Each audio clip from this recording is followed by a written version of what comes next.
Merci Madame la Présidente. Mesdames les modératrices, Mesdames et Messieurs, bonjour. Tout d'abord, mes félicitations au bureau de la SAF et à sa tête, Madame le professeur Fedala, pour l'organisation du 6e congrès de la SAF, pour sa réussite et pour l'invitation à communiquer pendant ce congrès.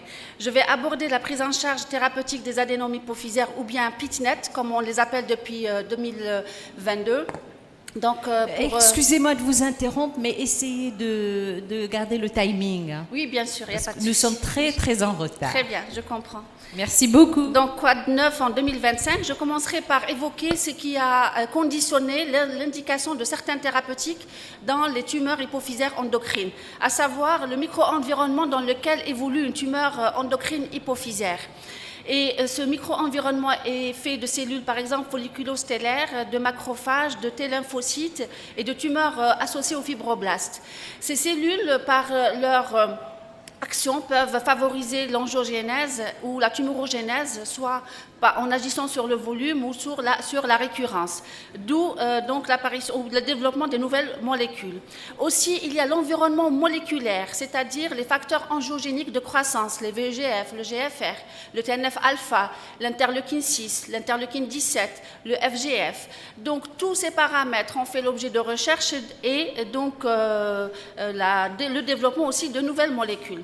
Je vais aborder différents adénomes hypophysaires sans les prolactinons puisqu'ils ont été traités ce matin, en commençant par les adénomes somatotropes.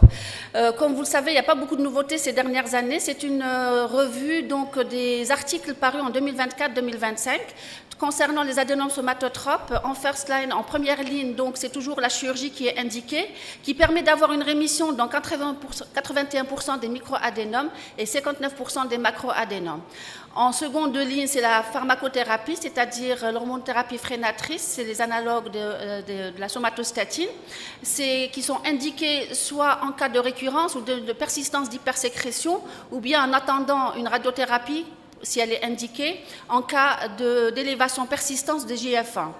Ou bien chez des patients qui ne sont pas candidats à la chirurgie ou bien à la radiothérapie. Cette radiothérapie aussi sera proposée en troisième position en cas d'échec des deux premières. L'algorithme n'a pas changé pour la prise en charge des adénomes somatotropes. Comme vous le voyez, la chirurgie tient sa place. Quand c'est bien contrôlé, le monitoring se fera par l'IGF1. Donc, je prends juste le laser. Voilà. Ensuite, si elle n'est pas contrôlée, c'est soit les analogues de la somatostatine, donc, ou bien la cabergoline, mais cela en première intention. Si ce n'est pas contrôlé, on va augmenter leur dose, ou bien on va changer vers le pervisoguement ou on va réopérer. Si c'est bien contrôlé, c'est bon. Sinon, si ce n'est pas contrôlé, ce sera une combinaison thérapeutique, ou bien passer au passériodide. Dans certains cas, on donne les analogues en première intention, et là aussi, la réflexion se fera en cas de non-contrôle vers le changement vers une autre molécule, ou bien une intensification de la dose, ou bien une réintervention. Et si ce n'est pas le cas, ce sera la radiothérapie ou toujours la combinaison. Tout ce qui concerne l'octréotide récemment développé, c'est l'octréotide oral qui a été approuvé par l'IDF en 2020 et qui a fait l'objet de cette approbation par l'IDF, c'était surtout par la FDA, c'était surtout à la base de deux études, c'est l'étude optimale qui avait démontré une nette amélioration de l'IGF-1 et de la GH. Donc, après traitement comparé à un placebo. La deuxième étude, c'était EMPOAD, qui avait démontré aussi, là, dans ce cadre-là, l'octréotide oral a été comparé à l'octréotide sous-cutané, et donc ça avait amélioré tous les signes cliniques qui avaient été rapportés auparavant.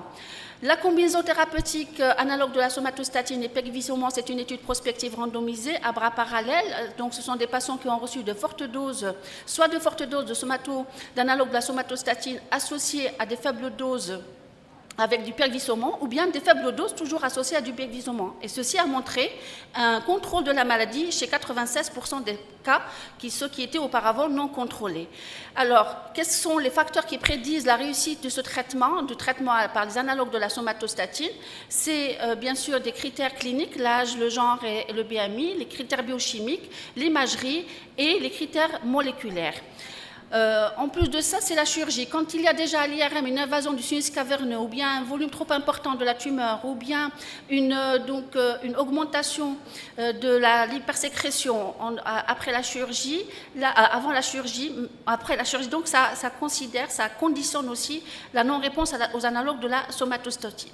Pour ce qui concerne le traitement en lui-même, quand la granulation est pauvre, quand l'âge est inférieur à 40 ans, quand il y a une prédisposition génétique telle que la mutation du gène AIP ou bien une hyperintensité en T2 à l'IRM, aussi on supposerait qu'il n'y aura pas de réponse aux analogues de la somatostatine.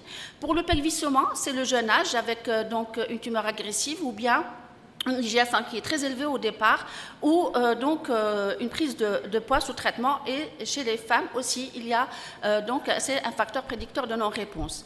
Pour les futurs thérapeutiques, donc pour les traitements actuels concernant les adénomes somatotropes réfractaires, c'est la combinaison thérapeutique pasériotide pegvisomant, mais aussi le témozolamide et la radiothérapie par les peptides radionucléides. Mais les futurs, donc c'est tout ce qui est anti-VEGF, tout ce qui est la voie les molécules intervenant dans la voie des mTOR et comme on l'a dit ce matin, l'immunothérapie. Alors, les médicaments expérimentaux pour les adénomes somatotropes qui sont en phase 3 et qui ont démontré aussi de bons résultats, c'est la paltusotine et le CAM 2029, qui sont des médicaments dirigés contre les tumeurs qui sont à des stades de développement avancés et qui ont une plus grande probabilité d'être disponibles prochainement. Je passerai aux molécules, les anti-VEGF, ce sont des promesses aussi thérapeutiques dans les adénomes somatotropes réfractaires.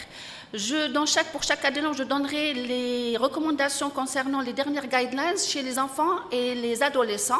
Donc, pour le gigantisme, bien sûr, l'intervention chirurgicale reste toujours le premier traitement, mais ici, on nous dit qu'en fait, on peut donner des analogues de la somatostatine pour ralentir la vitesse de croissance en attendant la chirurgie ou bien si la chirurgie est retardée.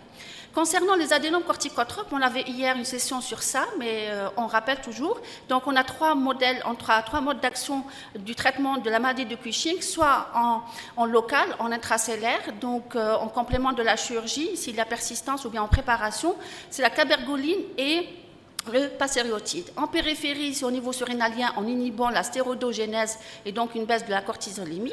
Et au niveau périphérique, c'est les mifepristone qui agissent au niveau des récepteurs du cortisol. Alors, ces résultats, ce sont des résultats d'un centre d'excellence dont le travail a été publié récemment en 2025. Parmi les médications qu'on vient de citer, le kétoconazole trouve sa première place, suivi par le méthyrapone et métopyrone, le pasériodide, la combinaison des deux, et ensuite la cabergoline plus rarement. Toujours dans ce travail du centre d'excellence, les meilleurs résultats ont été obtenus concernant le contrôle biochimique par le kétoconazole, la méthyropyrone moins que le kétoconazole, le pasériotide et la combinaison de traitements, de molécules. Là aussi, les prédicteurs possibles d'une rémission durable, ce sont le taux de cortisol séré qui est supérieur à 5 microgrammes par décilitre au premier jour post-opératoire, qui est lié à une moindre probabilité d'obtenir une rémission durable. Toujours dans la maladie de Cushing, là, chez les enfants et les adolescents, le traitement serait indiqué en cas, pour éventuellement préparer en cas de complications, mais aussi en attendant les effets d'une éventuelle radiothérapie. La chirurgie surrénalienne restera en dernier recours. Et pour justement évaluer la rémission d'une maladie de Cushing chez les enfants et les adolescents, c'est toujours de faire au bout de 6 mois, tous les 6 mois, donc un bon examen clinique, un cortisol libre urinaire de 24 heures, un ionogramme et un cortisol de 8 heures pendant 2 ans, et ensuite espacé en fonction, donc pendant les 2 premières années, ensuite en fonction des données cliniques. Alors regardez ici, ce sont toutes les molécules qui sont développées, je le dis pour les deux, les adénomes somatotropes ou corticotropes, ce sont les futurs thérapeutiques qui sont en développement, qu'on aura peut-être d'ici une dizaine d'années à avoir à manipuler. Concernant les adénomes gonadotropes, il n'y a pas de nouveauté, c'est toujours le même algorithme qu'on a depuis 2015, c'est-à-dire raisonner en fonction des troubles visuel du volume de la tumeur, si s'il y a indication, et surtout si quand il s'agit de macroadénome, réfléchir en matière de déficit sécrétoire, en matière de troubles ophtalmiques et en matière de proximité de la tumeur vis-à-vis du chiasma optique. Concernant les adénomes agressifs, les pitnettes agressives, là aussi qui sont définis par la présence de 3 de ces 5 critères, c'est-à-dire une croissance accélérée, une invasion, une prolifération importante, une résistance au traitement, donc une réopération à 2-3 fois, ou bien une récurrence, ou bien une progression. Là aussi, l'algorithme repose sur la prise en charge chirurgicale, plus ou moins la radiothérapie. En cas de progression, le temozolomide trouve sa place. S'il y a une bonne réponse, donc il sera maintenu pendant 6 mois. Ensuite, l'évaluation se fera à 6 mois. S'il y a une bonne réponse, il sera maintenu. Ensuite, arrêter et faire une surveillance. Si s'il y a une progression par contre, donc ce sera l'effet de la chimiothérapie ou bien les nouvelles thérapeutiques qui se sont indiquées ou bien les radiothérapies. Justement pour le temozolomide, ce sont des résultats d'une étude publiée en 2025. Ce sont les réponses donc rapportées par différentes équipes. C'est une méta-analyse qui a rapporté les réponses volumiques sous temodate. Donc il y a une réponse radiologique dans 30% des cas en moyenne. Et aussi sur le plan sécrétoire où il y a une réponse de plus de 50%. Là aussi, dans les tumeurs agressives, on fait appel à différents traitements basés sur la thérapie ciblée et les antifacteurs de croissance. Bien sûr, ces nouvelles thérapies reposent sur les checkpoint inhibitors dans l'immunothérapie, sur tout ce qui est facteurs de croissance, comme on le voit ici, la voie des mTOR, il y a différentes molécules, les anti-VEGF et certains modulateurs œstrogéniques. Maintenant, les incidents thalom hypophysaires. L'attitude tient compte bien sûr du volume, mais leur prise en charge, la prise en charge thérapeutique sera considérée comme celle des adénomes après avoir fait tout un bilan hormonal pour voir si il y a une hypersécrétion ou pas. S'ils sont considérés comme non fonctionnels, il est essentiel de les suivre. Et chez les enfants, toujours les adolescents, pour cette partie-là, donc il n'est pas recommandé par contre de donner de la cabergoline chez les enfants et les adolescents chez lesquels on trouve par exemple un incident thalom non fonctionnel et qu'on voudrait traiter comme on le fait chez l'adulte. Là aussi, le suivi après post-opératoire se fera par l'IRM à 3 mois, ensuite 6 mois. Tout à l'heure, le professeur Fedal a insisté sur le fait de ne pas refaire à chaque fois l'imagerie, il y a un risque à long terme. Et ce sera une IRM annuelle pendant 5 ans. Et chez les adolescents, toujours avec un incident thalom ou une tumeur non fonctionnelle, donc il y aura certes cette surveillance radiologique, mais s'il y a une stabilisation, l'IRM sera faite tous les 3 ans. Alors, concernant, je vais aborder tout ce matin, on a parlé de la radiothérapie stéréotaxique. Effectivement, elle trouve sa place dans les tumeurs hypophysaires endocrines. Elle donne une rémission endocrinienne juste par cette radiothérapie stéréotaxique dans 23% des cas. Avec un suivi médian des patients rapportés, c'est aussi un centre d'excellence en matière de prise en charge de tumeurs hypophysaires. Avec un suivi médian des patients de 4,7 ans, aucune récidive tumorale locale n'a été observée avec une probabilité de contrôle local estimée à 100%. Et pour nous rassurer, ils insistent dans cet article, c'est que pour 34 lésions situées à moins de 3 mm de structure optique, aucun patient n'a développé de neuropathie optique ou de baisse de la vision après cette radiothérapie stéréotaxique. Ce qui nous rassure, donc, en conclusion de ce travail, c'est que les pitnettes à 1 mm des structures situées à 1 mm des structures optiques ont un risque faible de neuropathie optique, donc ça nous rassure sur ce côté-là. Je finirai, je pense, dans le temps, par le coût de la prise en charge des tumeurs hypophysaires endocrines. C'est une étude canadienne publiée récemment en 2025 pour évaluer la prise en charge thérapeutique, soit en consultation, donc du diagnostic jusqu'à la prise en charge post-opératoire. Et dans ce cadre-là, regardez combien ça coûte. Dans ce travail, c'était 1675 patients qui avaient une tumeur hypophysaire. Le coût annuel de la prise en charge d'une tumeur endocrine, d'une pitnette, donc hypophysaire, c'est 49 940, presque $50 000 annuellement. Et uniquement avec l'hospitalisation, c'est aux alentours de 25 000 $. Et le coût le plus important a été notifié dans le cadre du diagnostic. Tout ce qui vient avant l'intervention, et on le conçoit, on le vit, on le voit, ce que coûtent tous les bilans biochimiques, l'IRM, les différents bilans donc ophtalmologiques, etc. Par la suite, ils disent qu'au bout d'1 an, en post-chirurgie, le coût diminue. Et ça, donc le coût annuel est assez élevé et ça a été comparé à des patients qui étaient hospitalisés dans le même hôpital mais qui n'avaient pas de tumeur hypophysaire, et ils avaient réalisé que le coût des tumeurs hypophysaires était le plus élevé parmi les pathologies. Et je finirai par cet article publié en 2024, qui rapporte toujours les résultats de 2 équipes. C'était une méta-analyse aussi des équipes, des résultats des prises en charge multidisciplinaires des tumeurs hypophysaires.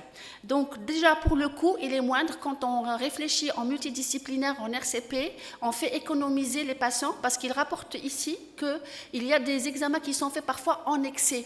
Donc le coût est plus élevé. Et quand on travaille en multidisciplinaire, bien avant la RCP, c'est-à-dire on prend les avis les uns des autres, on diminue du coût. De 1. De 2, l'incidence du diabète insipide en post-opératoire est diminuée. Regardez, 28,4% sans la réflexion multidisciplinaire versus 8,9% avec la réflexion pluridisciplinaire.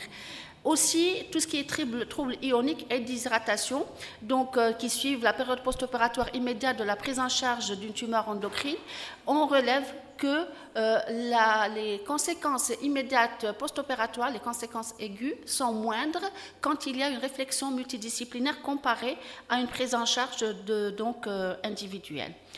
Et bien sûr, la prise en charge thérapeutique ne pourrait se faire en multidisciplinarité, comme c'est le but de la Société des pathologies hypothalamo-hypophysaires. Nous sommes presque 10 spécialités avec le médecin généraliste à intervenir pour la prise en charge de nos patients ayant une tumeur endocrine hypophysaire. Et je vous remercie.